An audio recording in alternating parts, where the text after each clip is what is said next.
Wag, wag mong bubuksan ang pinto. Kapag 4 na beses lang may kumatok, saka mo lang bubuksan.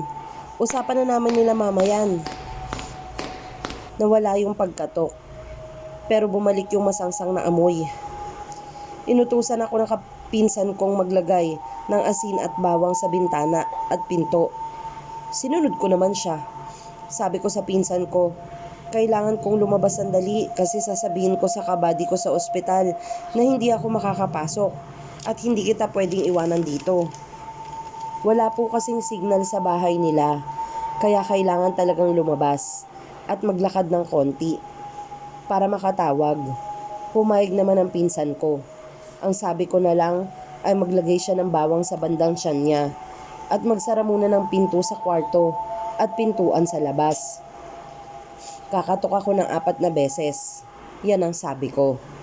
Lumabas na ako at naglakad sa parte na may signal. Hindi naman ito kalayuan sa bahay kasi nakikita ko pa rin ang bahay doon sa kinatatayuan ko. Habang kausap ko ang katrabaho ko ay nakatingin ako sa bahay. Naaaninag kong may matandang babae sa ilalim ng kubo namin. Nakatingin siya sa taas, sa kinauupuan ng pinsan ko. Mahaba ang buhok niya, lagpas sa tuhod. Sobrang itim ng buhok, pero para siyang kuba sa katandaan.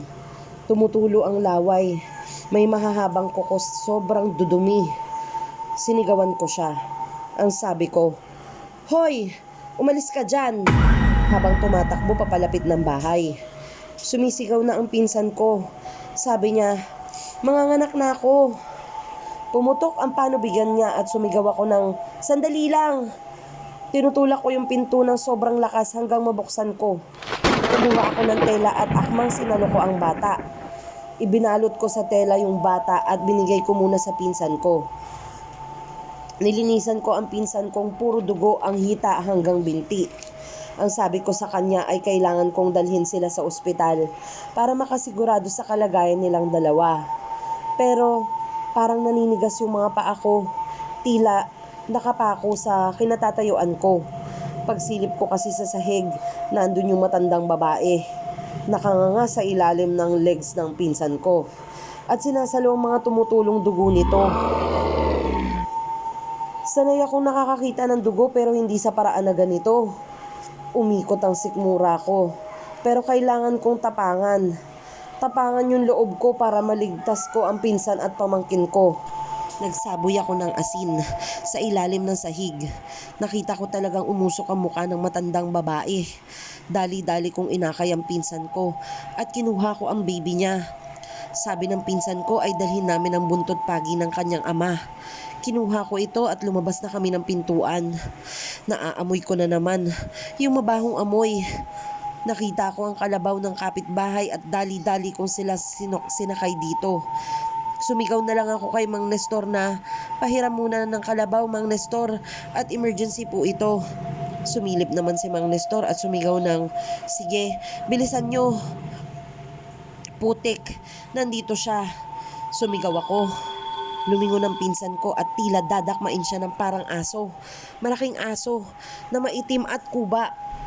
Hindi nagdalawang isip ang pinsan ko at hinampas niya ito ng buntot pagi na hawak niya. Umusok ang pisngi nito hanggang braso. Sa awa ng Diyos, nakarating kami ng ospital. Maya-maya lang din ay nando na ang tito at tita ko.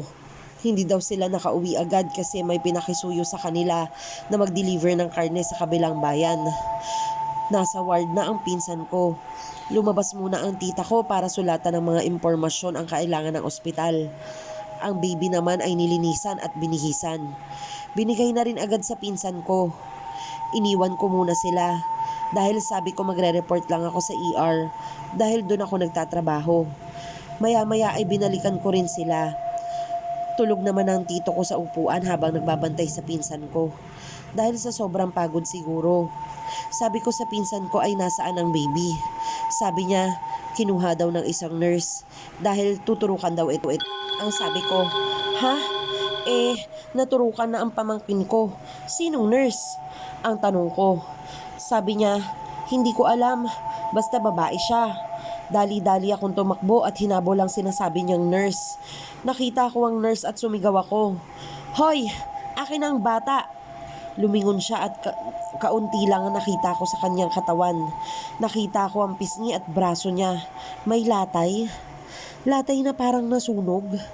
Hindi ba yan ang latay ng buntot pagi na hinampas ng pinsan ko sa hayop na humahabol sa amin? Sabi ko sa isip ko. Tumingin sa akin ang nurse at nginitian ako habang inaamoy ang bata. Dali-dali rin siyang tumakbo pagkatapos. Buti na lang at nakasalubong niya ang tita ko. Hinampas ng tita ko ng buntot pagi at napaupo siya. Kinuha ko ang bata. Dumating na rin ang ibang tao na nasa ospital. Itinali ang nilalang na yon at isinuko sa barangay sa bayan. Hindi ko alam, pero napaisip ako. Totoo pala talagang aswang. Minabuti kong isama muna ang pinsan ko at ang baby niya sa Maynila para na rin sa sarili naming katahimikan at sa kaligtasan nilang dalawa.